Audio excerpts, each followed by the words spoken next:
But, you know, the team comp of UP may have just got a little bit outscaled.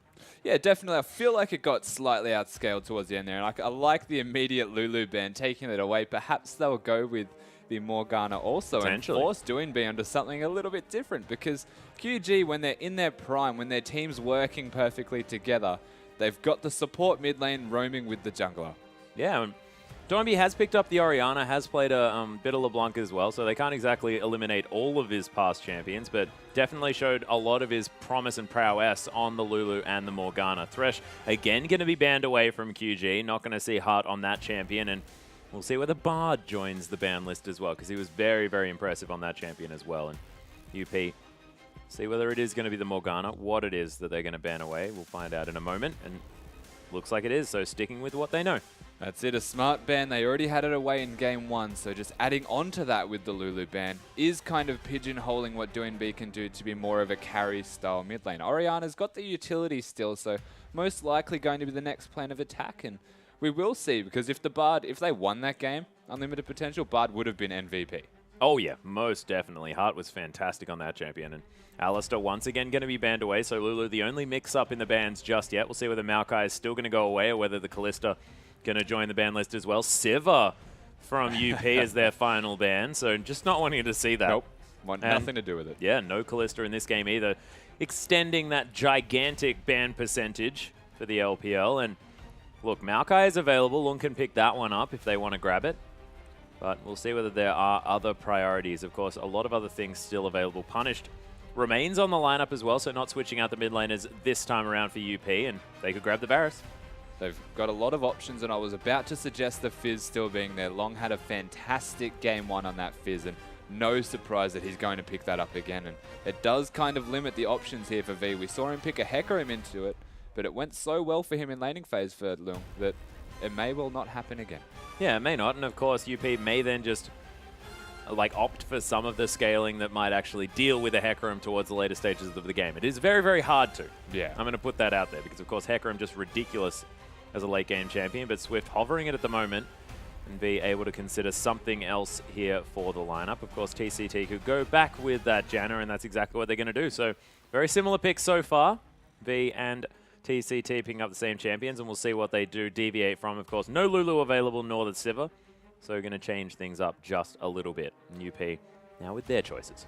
Yeah, the first 2 choices here from QG going to be the same as last time, but they do have to change up a fair amount after that stage. They can't focus on the Hecarim this time like they have last time. They don't have the Lulu and the Sivir. So what the responses come out here from UP will most likely be the Gragas or the Rek'Sai. You might want to take that Rek'Sai away, the only remaining champion from the last draft, and it seems to me as though Unlimited Potential don't want what happened last game to happen again. They're completely changing it up. Yeah, they most certainly don't. And Sketch, we mentioned that he's a hyper carry player, but does play a bit of the Urgot as well, and we saw the Corki, so able to mix things up. And I find it interesting that we keep calling him a hyper carry player, but he's played a bunch of Sivir, played a game of Corki now as well, and this is going to be multiple games on Urgot, so able to play these mid-game focused champions as well, and see how they mix up this lineup and make it work out, because with that Hecarim, they probably want to get things done early. Well, what we can take away from this AD carry of Sketch is that he works very well around his spikes, and that works well with the Corki that we saw the last game, and again with the Urgot, has very big spike stages with itemization. And the response most likely going to be a hyper carry here coming out from QG and the Nocturne. Yeah, so Jinx is going to get locked in, but Nocturne, I mean, Kakao played it last night, didn't work at all. No, it didn't work. But Doinb now still has that Orianna on the table. We'll see whether UP do pick that one away because, of course, still a devastating combination. The Paranoia, of course, the Onslaught of Shadows gets you in amongst it as well, and they can pair up the ult from Doinb with that one. But Punish looking to head back towards the Varus, and Heart, of course, if it ain't broke, don't fix it. Looking to be almost an identical team comp to last game. The only exception is the Corki has now become an Urgot. It wouldn't surprise me again if they opt into a lane swap this game. Never mind, it's a LeBlanc. They've changed both of their carries, and they fulfill a completely different role where they're going to be more in the face, and they have a lot less siege and wave clear than they did last game. Yeah, and a lot more sort of all-in potential here as well. The Wombo combo potentially as, look, Punished now has the opportunity of distortion, mimic distortioning on top of a team that has just recently been tempered, fated. So, look, we'll see whether Punished is going to opt for some sort of plays like that. Things could get a little bit interesting on the Rift, as looks like Kassadin for Doinby is opted for. Of course, a fantastic matchup for Kassadin, generally able to weather the storm of a LeBlanc relatively easily in the early game and move towards that dominant Kassadin way in the late game, and they're going to lock it in. So they're looking again to get a very high scaling comp, and they're not working around the Hecarim like they did in the last game. Instead, they've got the outright hyper carries of a Kassadin and a Jinx. The Hecarim is going to simply be a facilitator for them to carry this time and survive for as long as possible. But that poses the question of how is he going to go against the Fizz in terms of outscaling now? How will he even be able to survive laning phase where we know the Fizz does a lot of work against the Hecarim? Yeah, and Fizz being so slippery as well, you can potentially catch up to that Kassadin if he's trying to get amongst everything. So if Lung manages to get ahead, manages to get himself an advantage in the laning phase, then we might be able to see them run over this game. But again, UP look to have a team that could run a risk of getting outscaled. They definitely are running a risk of maybe getting outscaled. It'll come down to how the mid lane goes, I think, in particular. If the LeBlanc gets a bit carried away, finds some kills early onto the Kassadin, it slows down the ramp time here from Doinby. Yeah. And will speed up immensely this LeBlanc's power, and that will affect the team fighting and how they scale a lot more. But it does come down to a lot more than just the mid lane, of course. The bot lane, the Urgot needs to be able to stay ahead. If behind, an Urgot really does struggle.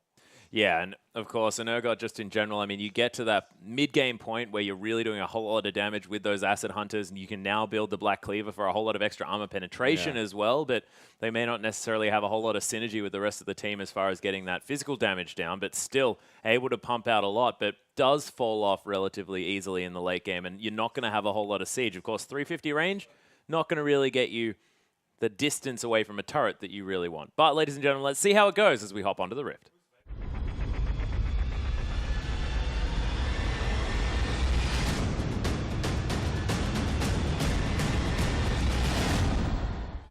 And here we are, ladies and gentlemen, UP versus QG for our second match of the day. And QG now 5-man strong, waiting on the top side of the map. They're getting some deep vision down on the side of UP, getting some wards across the other side of the river, but not too much aggressive positioning. And now it seems like they're just going to wait around, guarantee that no one's entering their jungle.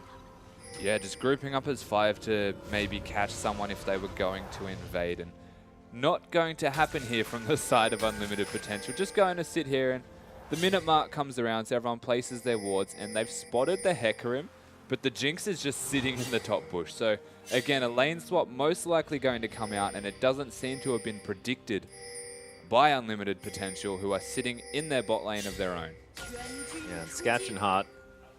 This Urgot Bard combination. Now, are there any interesting, fun things you can do with this combo of champions? I was thinking about, like, swapping, and while you're swapping, taking a magical journey, and it would be adorable, but I don't know whether that's how it works. I mean, no, because like, if you want to swap and then take the magical journey, you're going to find yourself on the other end of it. So in a way, I think as cute as that'd get, would be a 2-man swap, where the Urgot would swap, you take the magical journey, and you would both be in the opposite position to where you started. Yeah, but you could deliver an AD carry to the enemy team.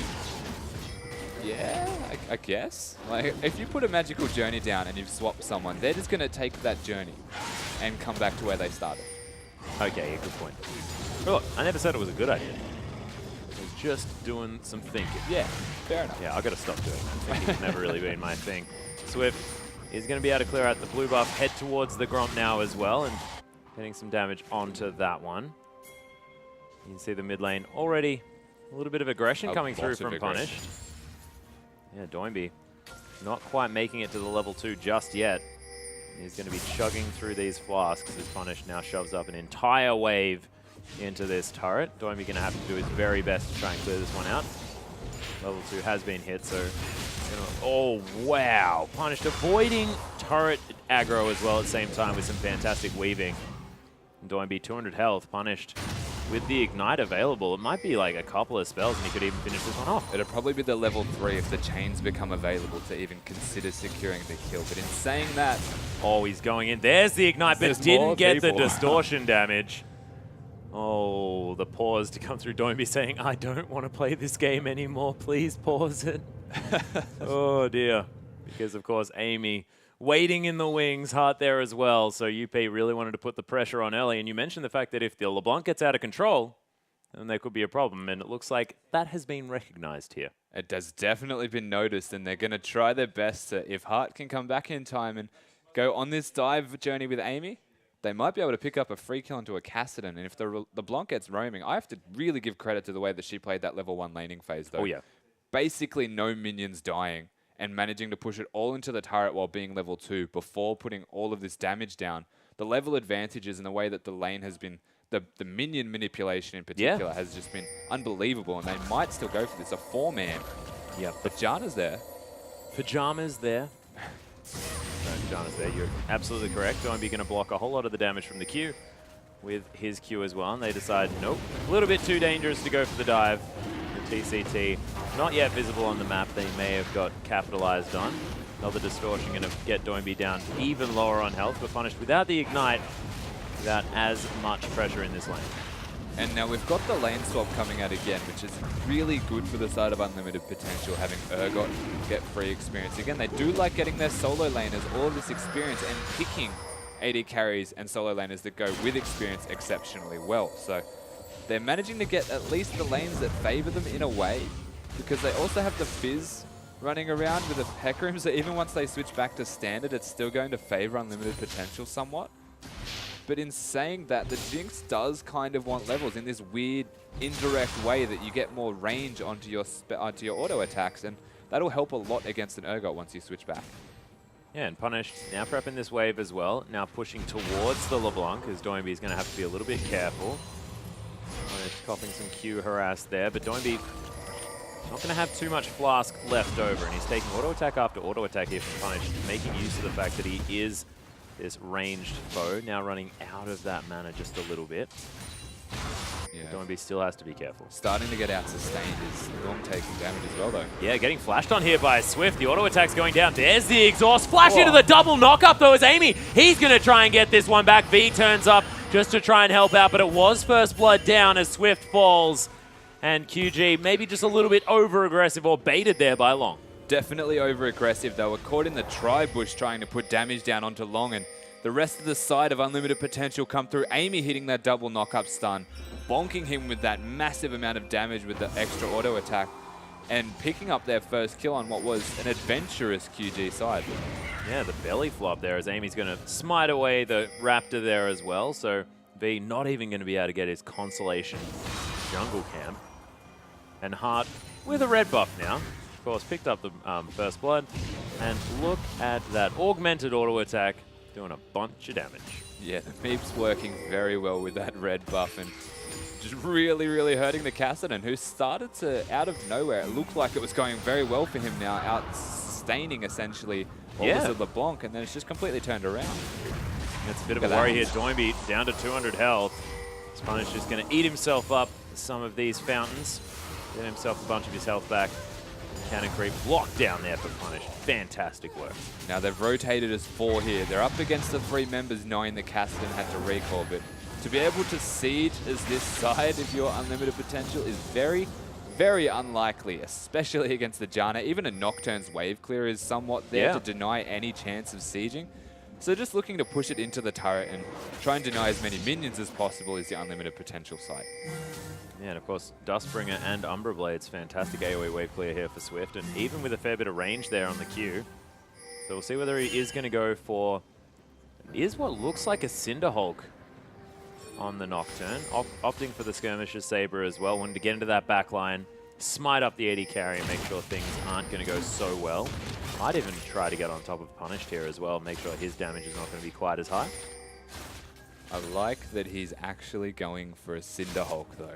We saw the Warriors enchant yesterday on the Nocturne, and I had my questions as to why, because when you build Nocturne, or when you even pick Nocturne first and foremost, you're usually picking it into teams which are immobile. And now you have a look at the side of Unlimited Potential. They've got a LeBlanc firstly, they've got a Fizz, then they've got a Gragas and a Bard. So the only one that you can basically get onto is the Urgot. And if you were to go for a Warrior enchant against what is an Urgot that builds a Frozen Heart, you would be completely kidding yourself if you thought you had a chance at this game. So yeah, smartly going for that Cinderhulk, I hope, and will help him a lot, at least being sticky.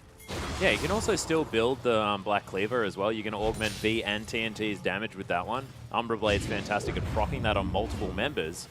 And as well, you're going to multiplicatively scale the health on that item with your Cinderhulk as well. So it makes a lot of sense. It does make a lot of sense. And Black Cleaver, very good on Nocturne, as you just mentioned. Unbelievable the amount of shred that you can do for the rest of your side. If you can get onto the back line and then just have TNT throw 1 or 2 autos down, the amount of armor reduction they've already got is phenomenal and will work very well in your favor. Yeah, TNT might even opt for the, you know, Zeal item plus Infinity Edge and then go for a straight Bloodthirst without getting that last Whisper. But, oh, Hart is going to have to take a Magical Journey. The rest of the QG lineup are coming through as well, but they're going to get swapped in. Sketch, he's locked down Doinby, who's completely out of mana, trying to get some more damage down, but Hart able to flash away to safety. Super Mega Death Rocket sails by.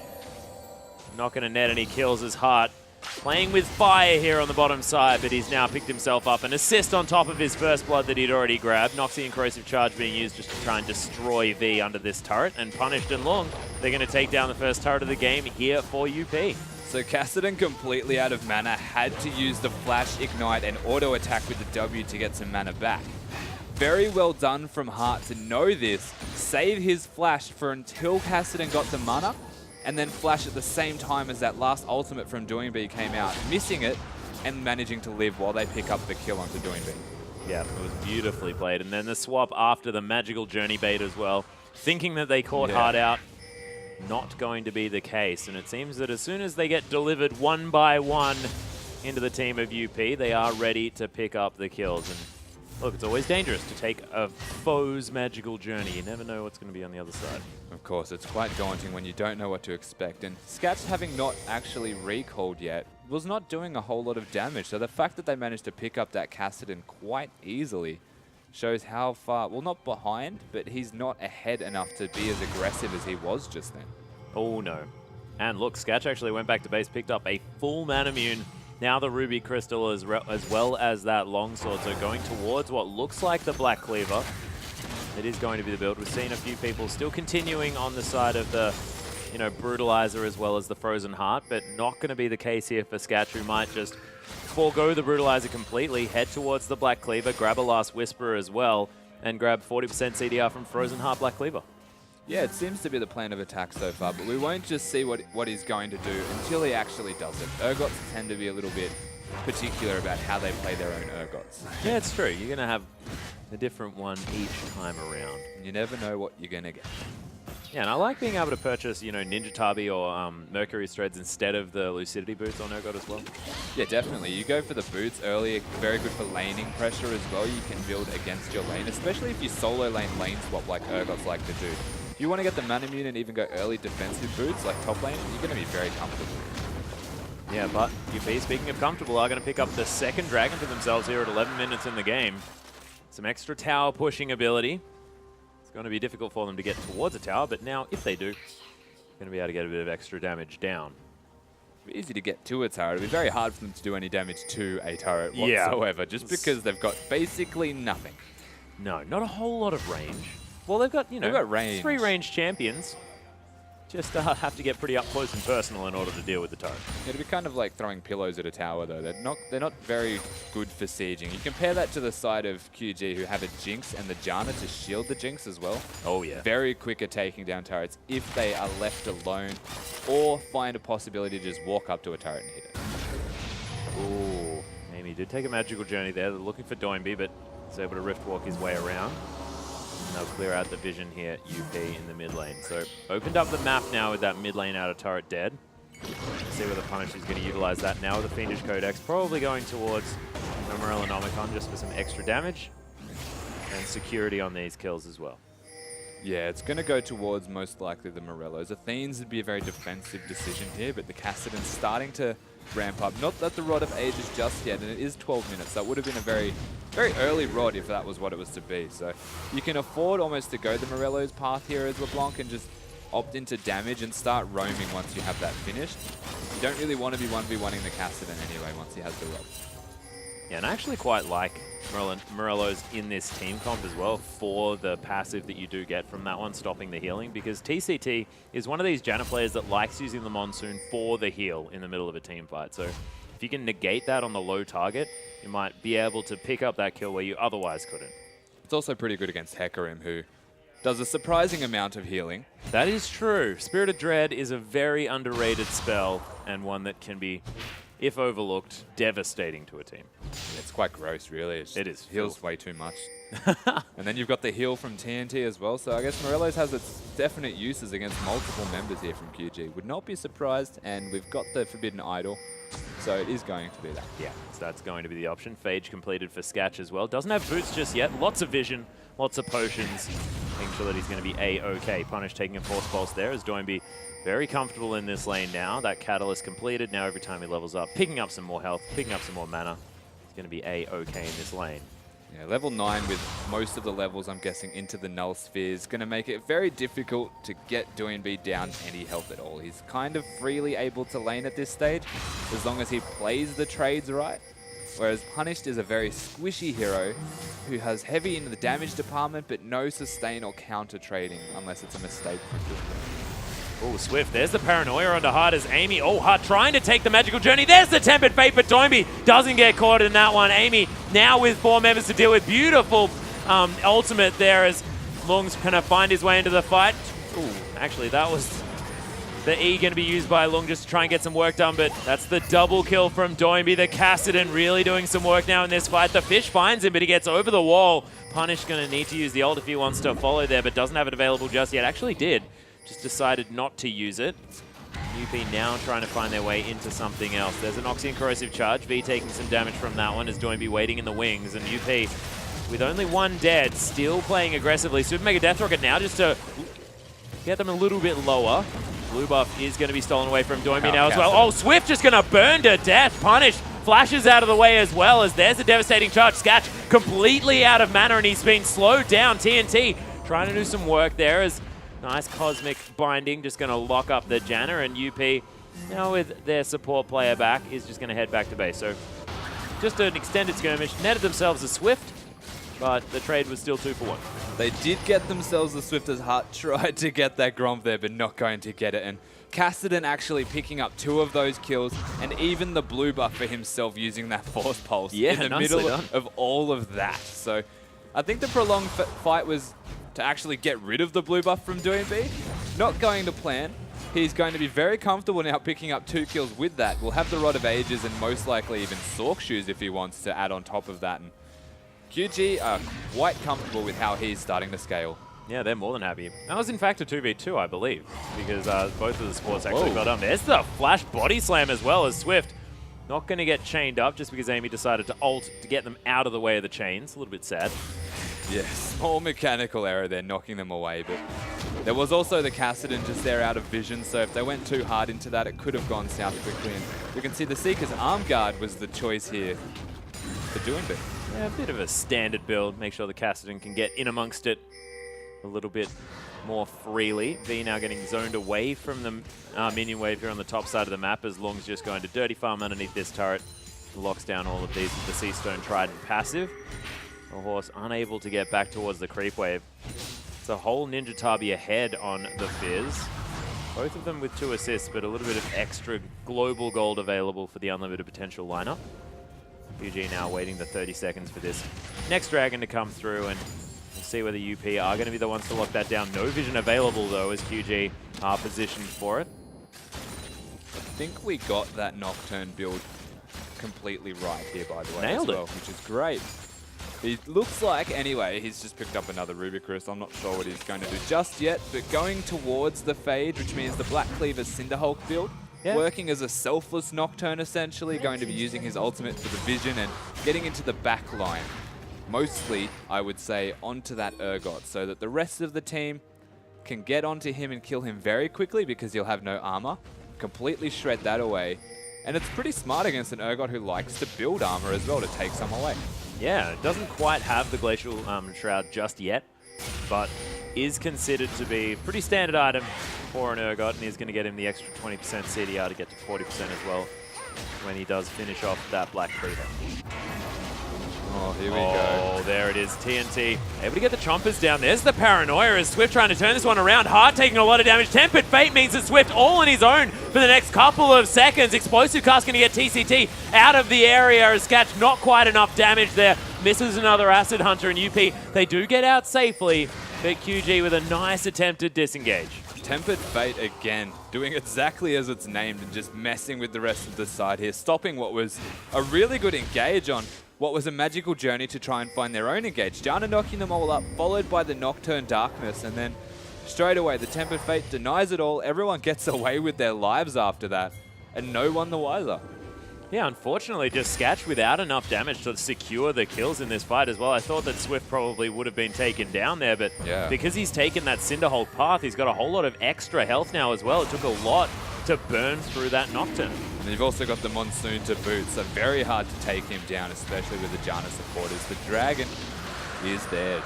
Yep, it's going to get taken down. So first Dragon for QG, going to stop the potential 5th Dragon very early on for UP. Would have been about 32 minutes, I believe, something like that. They were going to secure that, and QG now stopping what could have been a difficult snowball to come back from if they had have managed to grab that Dragon. Outer turret in the bottom lane going to fall down. The final outer turret here for the UP lineup. And as a team without very much siege, they're doing a great job picking up turrets. They're utilizing their early pressure they've got, especially with the Magical Journey. We've seen some creative stuff so far, and being able to get themselves into positions where they can get the QG side at the very least low in health allows them to siege a lot earlier at this stage of the game.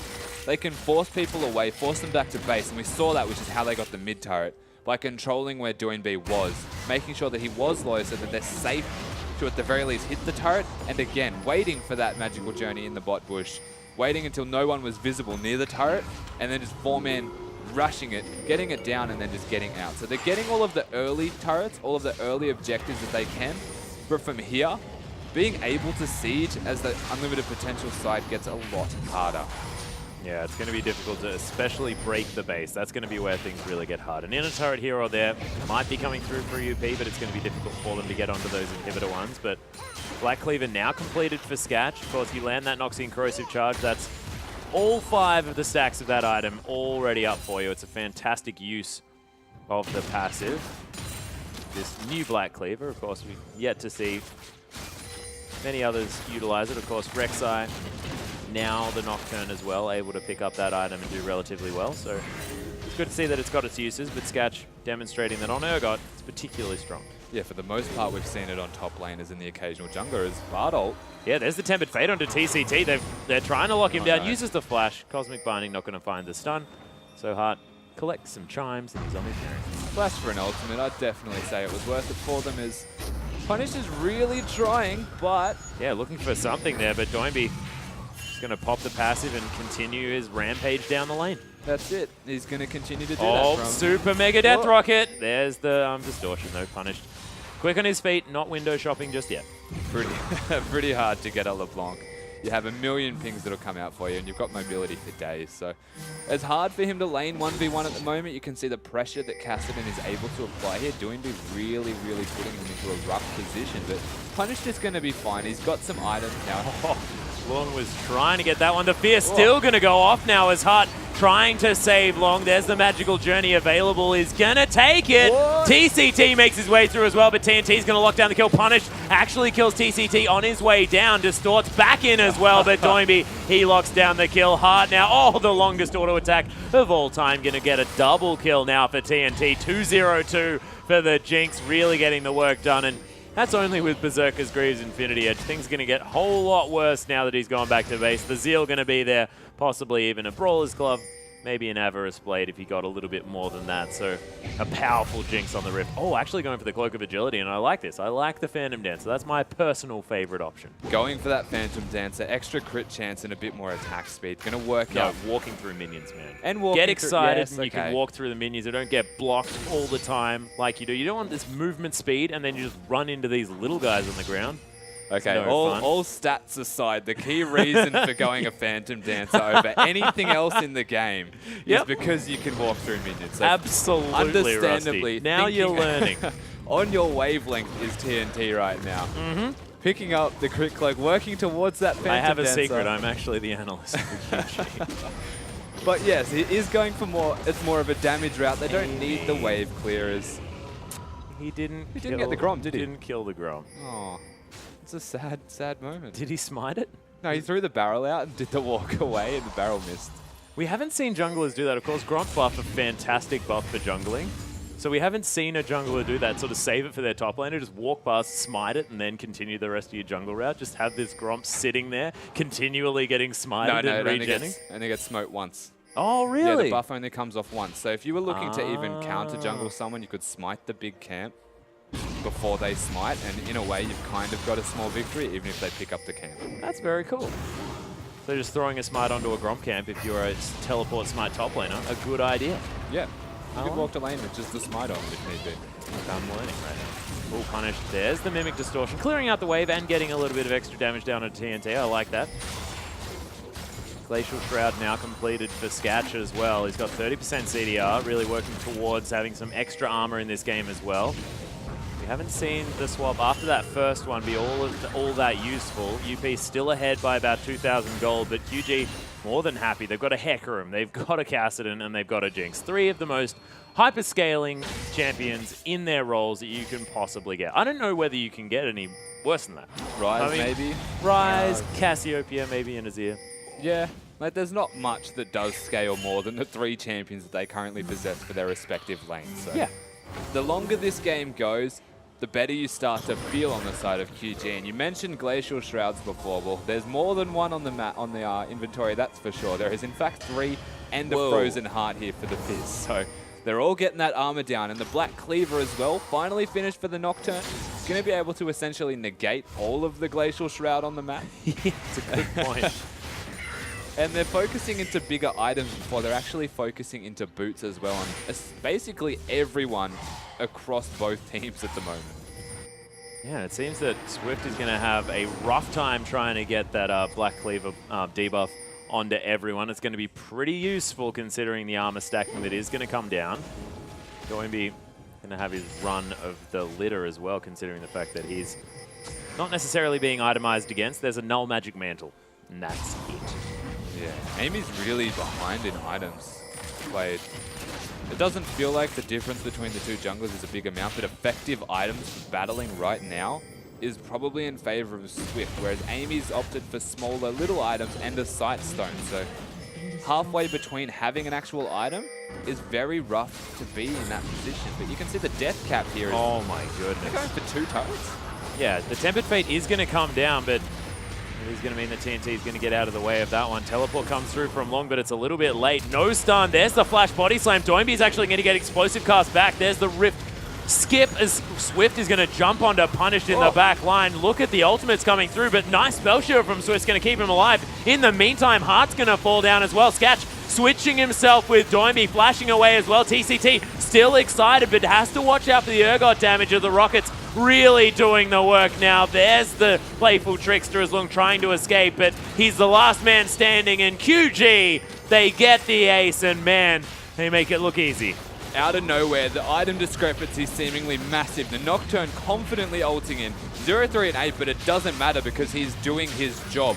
Jinx, I really liked the target selection that TNT was doing in that fight, completely disregarding the Fizz because he has just got too much armor, even though he was closer than Urgot, but instead staying in rocket form, hitting the Urgot until getting a reset onto him, and then they can go for the Fizz afterwards, eventually getting the ace on the back of an amazing ultimate from Hecarim and an initiation from Nocturne, and a dragon from Luxia. Yeah, they are going to pick up the dragon, evening it out 2 for 2. Of course, the gold's still relatively close, but with an inhibitor down this early in the game, going to be hard to deal with these super creeps.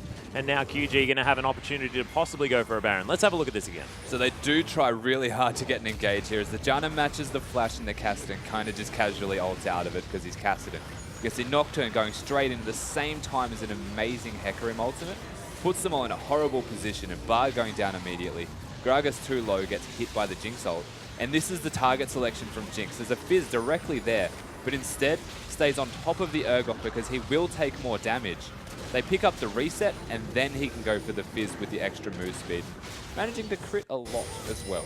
Yeah, and there was the fact that Urgot was just doing more damage as well, and when you outrange a champion by that much who's doing that sort of damage, TNT really making the right decision.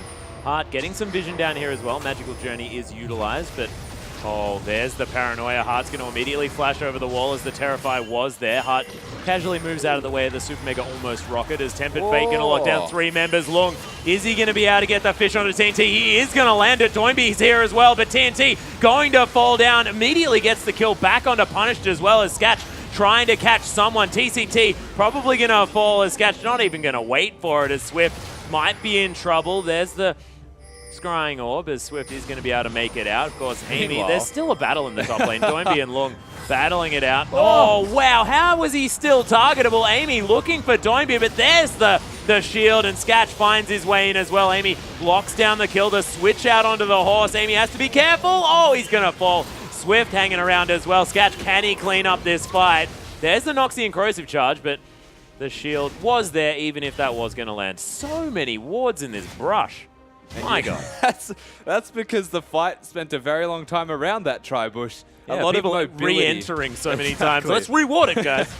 But a lot of mobility-based champions working around smaller areas of bushes. So using that area, that's why the wards are there. And Sketch spent most of that time in a commanding position just trying to catch someone, finally picking up kills in the end as the Tempered Fate from Hart to start it all was massive. Gave Fizz with the fish, straight onto TNT, destroying him off the bat, and then it was only really the Kassadin left, and he did a lot of work. You can see it was a prolonged fight from him. They ended up getting a turret for their troubles, and in a way, it worked out in favor for them because the fight went for so long that the rest of the team spawned again. Yeah, and actually QG now with a massive creep wave in the bottom lane as well. That's going to take down the outer turret there. And with this inhibitor down in the mid lane, it just means that UP aren't able to pick up all of the gold that's crashing into their objectives. Yeah, it's a struggle street right now for Unlimited Potential. The Baron's always going to be a threat. Oh, Tempered Fate onto a couple of members. Swift actually spell shielded it, but TNT has got caught up. There's the Noxian Corrosive Charge, fish down onto TCT. Doinby doing so much burst damage, and Hart going to fall down for it, but Sketch nets himself a kill. They trade kills with the mid and the AD carry as QG now right on top of everything. Sketch still trying to get something done, but picks up a double kill before he falls.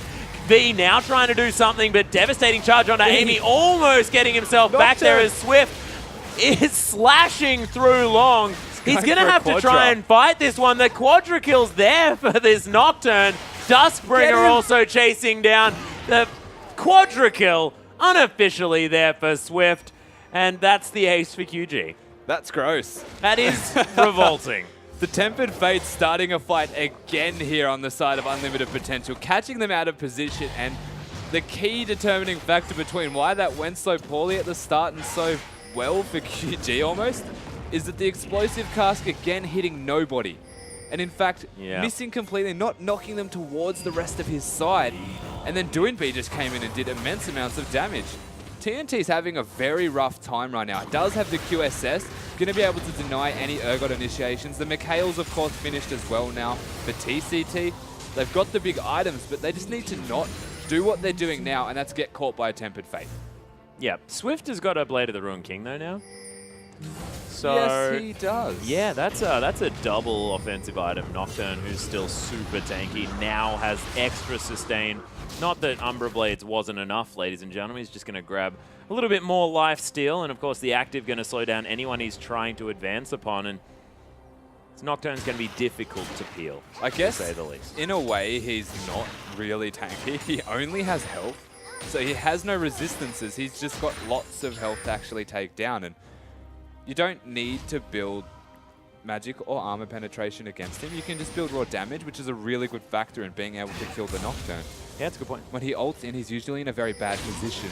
So it's very possible to kill him straight away, but in saying that, and why I don't mind that he's gone for the Blade of the Ruined King for once in my life, is that they've got an Urgot whose damage is not consistently high enough to kill someone that quickly, because you've got the Spell Shield, which stops a lot of Urgot's capabilities, and he's a very low range, very easy to stick to. Oh, Doinby's going to get exploded. That stun coming through as Swift. He's going to paranoia his way into the fight. Still pretty tanky, but now against 4 members is going to die. Tempered Fate actually flashed into by Swift as V trying to deal with what he has left now as TNT getting some rockets down. Magical Journey going to get Hart into a position to stun Swift against the wall. Super Mega Death Rocket onto Long, but he's just going to Urchin Strike the Nocturne to death.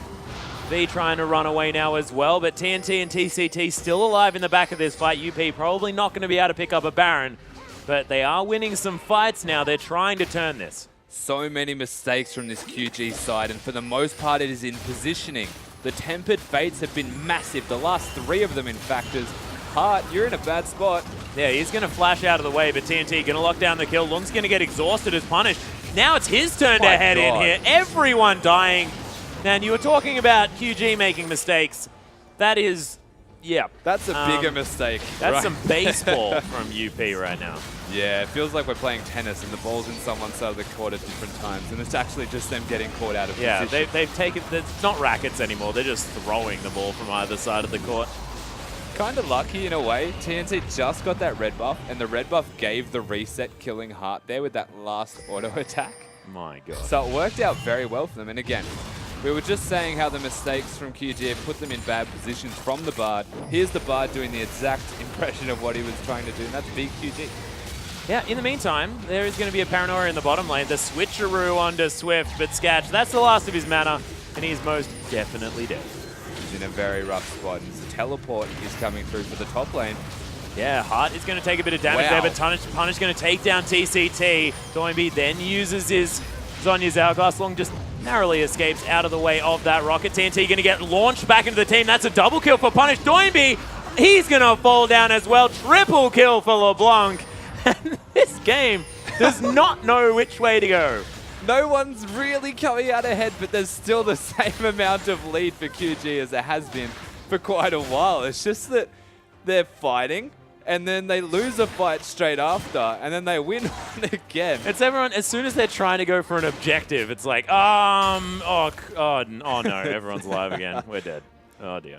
I guess the good thing to do here if you're a QG is reassess what you're actually doing with your game. And maybe talk to each other, you know, come up with a coordinated plan of attack. Find a win condition would be my suggestion, and not just teleport and die constantly. TNT is being consistently destroyed by Long and Amy, and even unpunished if left alone, has been instantly killing TCT in fact, and that is ruining a lot of their protection of the Jinx. Yeah. So with TCT dead, which is a really smart decision, putting all of your damage into the Janna, who's not going to be doing any damage herself, but protecting what is their sole sieging source essentially, and one of their only massive forms of damage right now.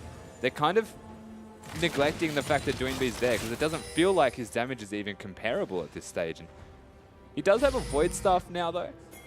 I guess they're kind of hitting a peak stage in their team fighting capabilities besides the last Whisper not being finished for TNT. And once that's done, if he can live for more than 2 seconds, which hasn't really been happening, they will win a fight. Well, whenever TNT does live, and that's when things are going okay, is now they're going to clear out the vision around this Baron area. It's not up for another couple of minutes. This QG now heading towards the mid lane. Open inhibitor now available. Baron still circling around the QG side as the arrow is going to come through trying to get some extra damage down. But UP probably don't want to lose this inhibitor. That's a whole lot of pressure now to be added, but can't do anything against the Baroned up minions, and it's going to fall down. Now that is one inhibitor down with no Baron, no Dragon, and nothing else really to take available besides continuing to siege. So they get a small advantage. The bot wave is about a minute and a half from actually being relevant right now in this fight. So they're going to spend a fair amount of time just sitting here aimlessly in the top lane unless they commit to a dive. Yeah, we'll see whether UP actually have the wave clear to deal with this huge minion wave. Baron buff, importantly, has fallen off as Punish. He's going to use the Mimic Distortion just to clear out the minion wave, and does so before it even gets to the turret. So they are going to protect this for now. And QG not wanting to do too much. Hart just going to sit on his ball, head back to this. And rightly so, because again, they did not want to spend all of that time wasting it and letting Unlimited Potential get some farm and stay around in this game. They've almost hit that big item spike on an Urgot with a last Whisper. They're working towards what is either a Zhonya's or a Luden's, and that is almost there for the LeBlanc as well. All they need here on the side of QG is that last Whisper, so they have the double penetration items, and try and close out this game methodically, perhaps, and systematically, and try not to lose another fight, because if they get their eye in anymore this side of Unlimited Potential, they can start to still outscale in terms of team fights. Yeah, and they've got a fair bit of standing gold on the map. Still the inner turrets remain.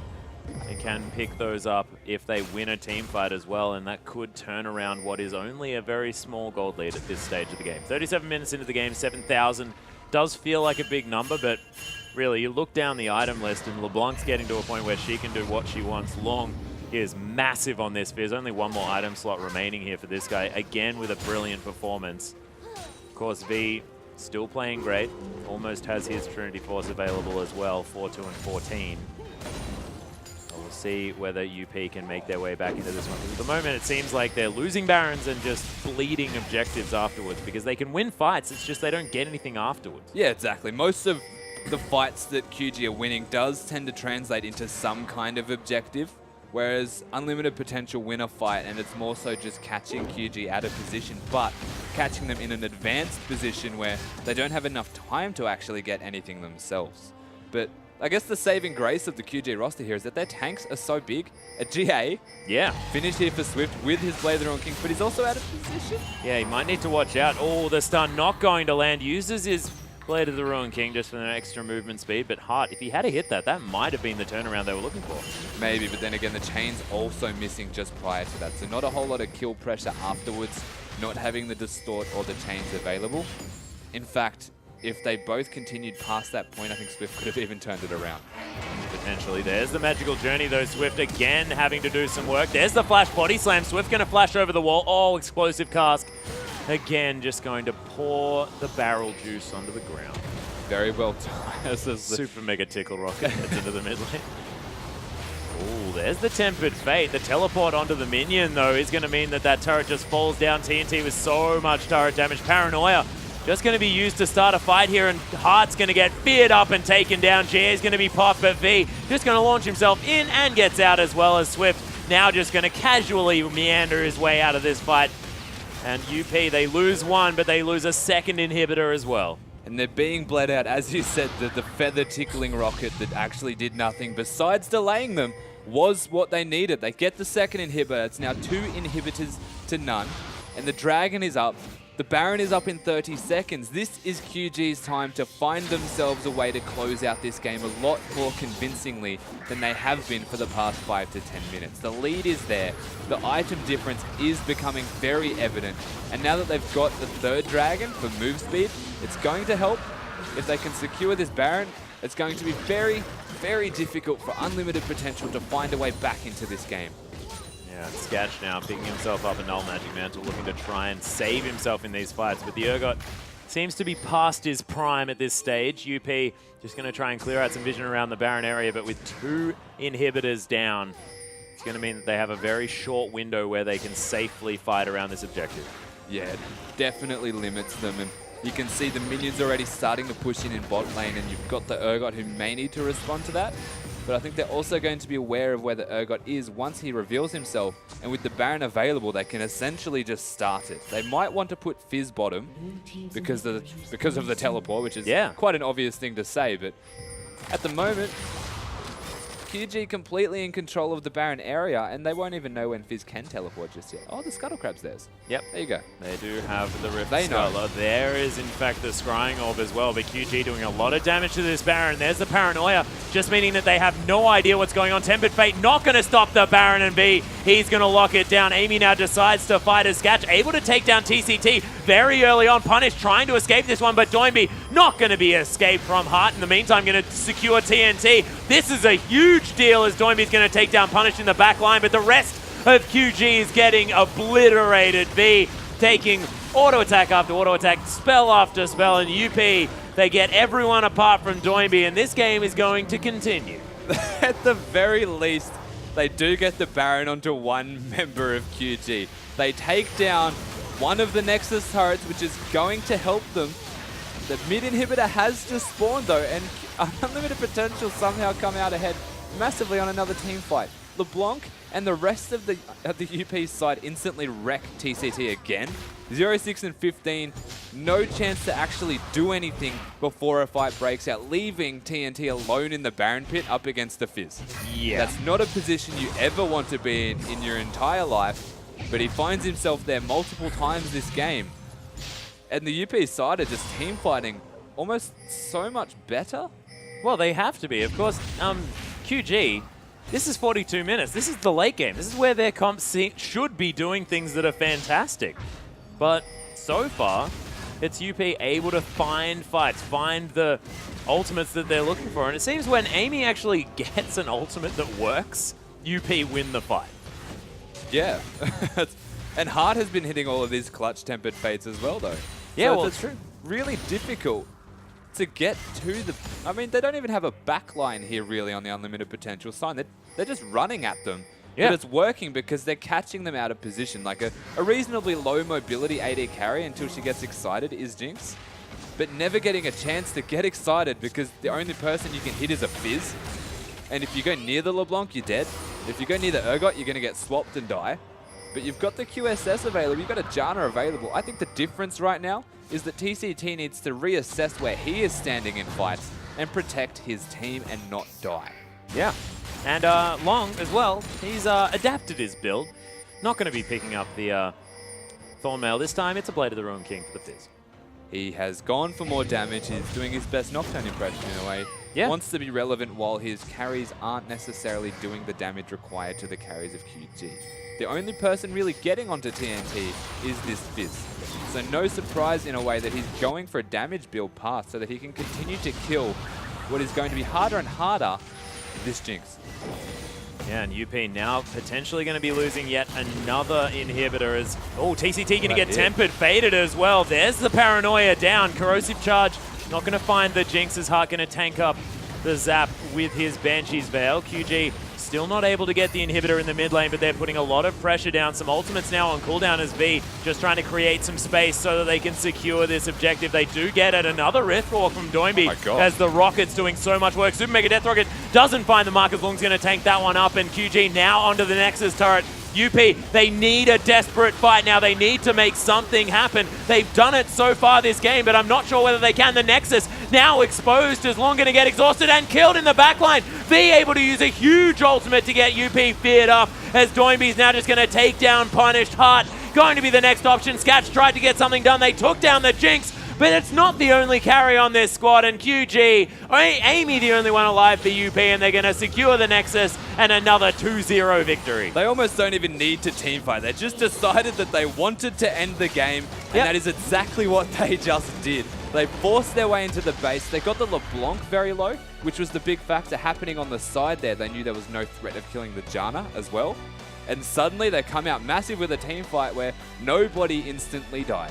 Yeah, and the thing that I saw from that is the fact that having an AD carry with a bunch of range is pretty useful for those late game team fights, because of course TNT was able to auto attack the inhibitor down to nothing and then move forward, and as soon as that front line was super tanky, they couldn't get through it.